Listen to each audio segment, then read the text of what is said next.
regalo na binigay sa akin. Isang taon na tayo. Eden, hindi naman to tig-pipiso eh. Tsaka, mahal to.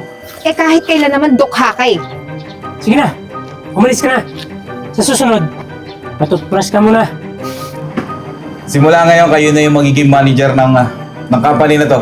Oh! Talaga po, sir?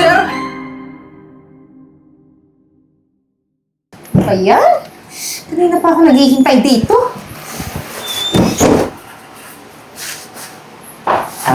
Eden, pasensya ka na ha. May dinaanan kasi ako kaya na-late ako. Mabuti naman naisip mo pang pumunta dito. Alam mo bang 2 oras ako naghintay? Ikaw na nga ito nag-aya mag-date. Ako pa pinaghintay mo. Pasensya ka na, tsaka huwag ka naman magalit. Alam mo, may regalo ako sa'yo. Matagal ko to pinag-ipunan. Sana magustuhan mo.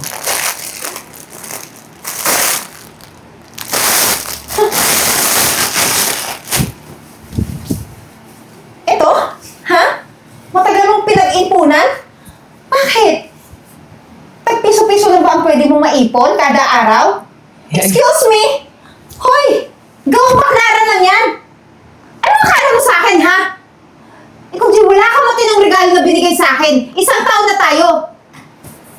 Eden, hindi naman to tig-pipiso eh. Tsaka, mahal to. 50 pesos to kasi sa Tiangge ko to nabili. 50 pesos? Yan lang ba yung kaya mo? Jay naman, hindi ka ba nahihiya sa akin? Girlfriend mo ko. Dapat ka mamahalin binibigay mo sa akin eh. Pasensya ka na kasi konti lang kasi yung sinahod ko ngayon eh. Hayaan mo, sa susunod na sweldo ko, bibilhan kita na lang ng mas mahal pa dito. Meron na dyan, yung tig 200. Pasensya ka na ha. Kasi wala nang next time. Pumayag lang naman ako na makipagkita sa'yo. Hindi para makipag-date. Kundi para makipaghiwalay. Alam mo, may mas nahanap ako na mas pogi at mayaman. Tsaka ayoko magtiis na makasama ka. Isa ka lang palang dukha. Wala kang may bibigay sa akin ng maayos na future. Kaya ito, ikaw na magsuot niyan. O di kaya, ibalik mo yun sa baklaran. Eden.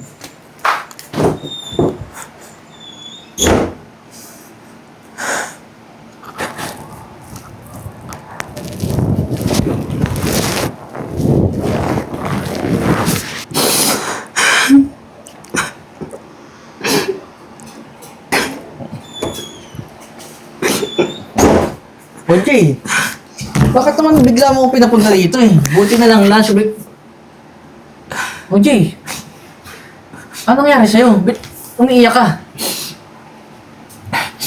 Pasensya ka na, Jeboy ha. Wala na kasi ako ibang mapagsasabihan ng problema ko eh. Hiniwalay na ako ng girlfriend ko, si Eden. Jay, hindi mo naman talaga deserve yung babaeng yan eh. Kasi yung babaeng yan mukhang pera, di ba? Matagal ko na sinabi sa yun eh. Hindi ka lang nakikinig sa akin. Ang hirap pala, Jeboy. Ang hirap. Ang hirap pala pag walang-wala ka. Sobrang sakit. Mahal na mahal ko si Eden eh. Tapos ganito lang pala yung mangyayari sa amin. Ayoko na maging mahirap.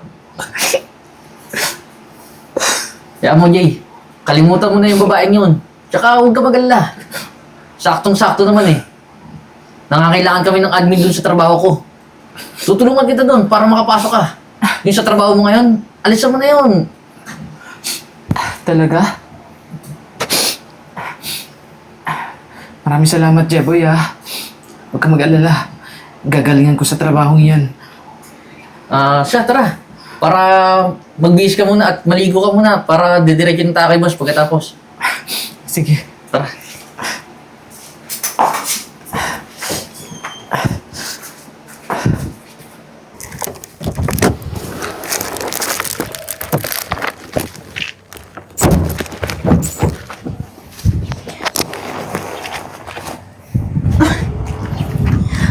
Oh, babe. Ready ka na? Oo naman. At talagang hinintay mo ba kami? O sinusundan? Alam mo ikaw, Jay, ang kapal talaga ng mukha mo, no? Hindi ka nahihiya na humarap dito sa boyfriend kong mayaman, gwapo, at matalino. Hindi ka tulad mo. Hindi naman ako sumusunod sa inyo eh. Ipupuntahan ako. Alam mo, nagtataka lang kasi ako kung bakit sinagot ka pa ni Eden dati. Tingnan mo naman yung tsura mo. Ang itim mo na nga. Wala ka pang pera. Kaya nga eh, alam mo, sising-sisi talaga ako na sinagot ko yun. Pero mabuti na lang, dumating ka. Tsaka nag-iba yung buhay ko. Nakita mo bang kotse ko? Sigurado ako, wala ka nito, di ba? Dahil nag-tricycle ka lang. Hindi naman talaga kayo mamahirap eh. Ang taas ng standard nyo sa babae, pero yung sarili nyo hindi nyo tinitingnan. Hindi kayo bagay ni Eden. Mas bagay kami. Guwapo at maganda. Alam nyo, wala na naman akong pakialam sa inyo eh. Tsaka, itong tandaan ninyo balang araw, magsisikap ako at aangat ako sa buhay. Nagpapatalwa ka talaga, no? Hanggang kailan kaya yung pagsisikap na yan? At kailan kaya yaman? Eh kahit kailan naman dukha ka eh. Sige na, umalis ka na. Sa susunod, matutpras ka muna. Bawo ng hininga mo. Itong tandaan nyo magsisikap ako, hindi para may mapatunayan sa inyo. Kundi para makita ko sa sarili ko kung ano yung totoong halaga ko. Umalis ka na. Wala ka namang kabalyo-balyo eh. Baka kang snatcher. No, babe, tara na. Tara na.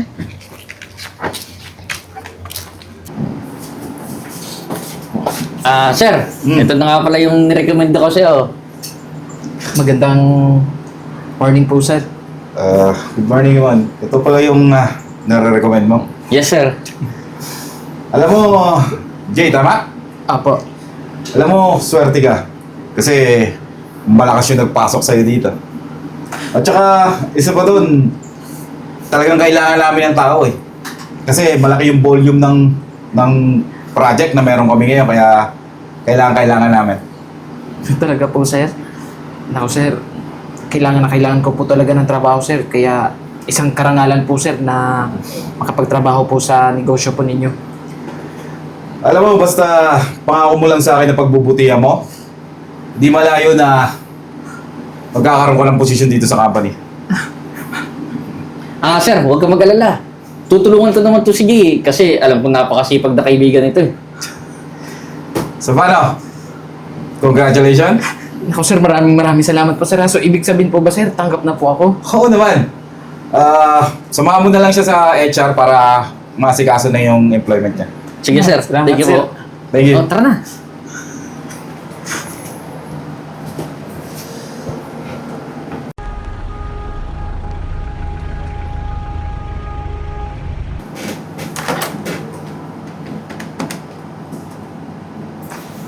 Hello, Marimar. Pwede mo bang papuntahin dito si Jay tsaka si Jeboy? Okay, thank you.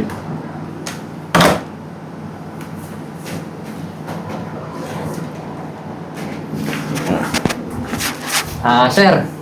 Pinapatawag din daw po kami. Oo. Actually, katatapos ko lang tingnan nung sales natin.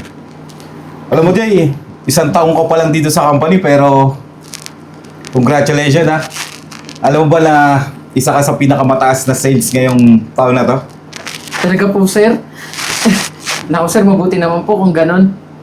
Sabi ko naman sa'yo, sir eh. Napakagaling nitong kaibigan kong to. Hindi ka napahiya. Alam mo, dahil dyan napabilib mo ako eh. Kayo mag-alala. May mas magandang balita ako sa inyong dalawa. Talaga, sir, ano po yun, sir? Simula ngayon, kayo na yung magiging manager ng company na to. Po? Huh? Talaga po, sir? At hindi lang yan. Hindi lang dito sa branch na to. maging sa international, kayo na rin ang magmamanage. Naku, sir. Oh, magandang balita po yan, tsaka... Naku sir, maraming salamat po. Tsaka sobrang gandang balita po yan.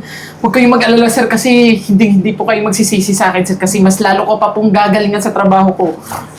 Saan ganyan ha? Gusto ko next year kayo ulit yung mag-top. At gusto ko mas doble pa dito yung makuha nyo. Oo naman, sir. Promise po namin. Hindi ka sir. mapapahiya. So paano? Ihandaan nyo na yung mga passport nyo. At next week, pupunta tayo sa ibang bansa at ipapakilala ko kayo doon. Sige po, sir. Maraming salamat po ulit sir. Jay, mag-celebrate ko na tayo. Dito tayo sa restaurant na lagi natin kinakainan. Tara. Sir, kasama ka po? Sige na, may mga meetings pa ako eh. Salamat na lang. And congratulations again ha. Salamat po sir ah. Thank you, sir. Tara na. Excited na akong matupad yung mga pangarap ko.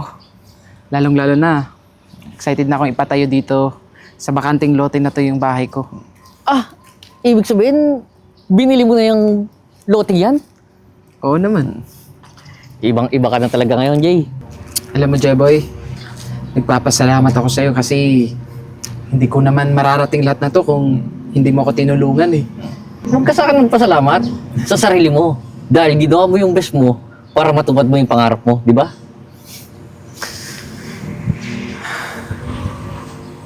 Ano ba yan, Francis? Ganito na lang ba tayo lagi? Kapag may pupuntahan tayo, maglalakad. Hindi mo ba nakikita, buntis ako? Ikaw talaga, Eden, puro ka reklamo eh. Ginusto mo yan, di ba? Ako lang ba? Hoy, baka tayong dalawa.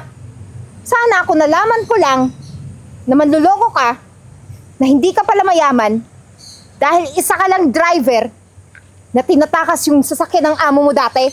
Sana hindi ako ganito. Paano ba naman kasi? Tuto ka rin. Pala, hingi ako ng pera. Pag-inuman lang namin ng barkada ko. Ganun? Ako pa talaga hihingan mo?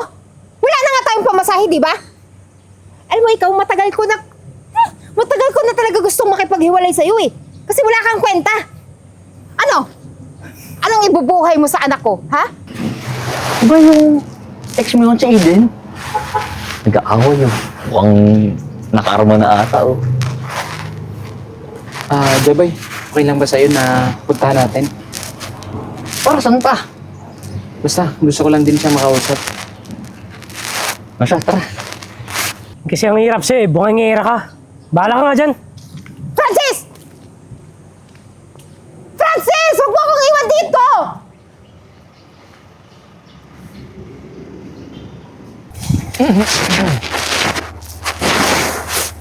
Jay!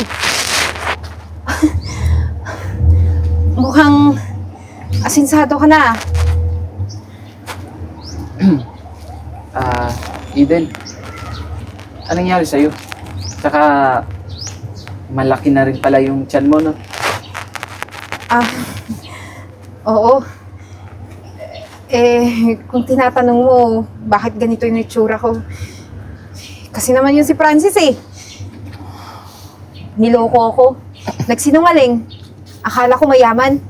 Yun pala, manggagamit lang pala.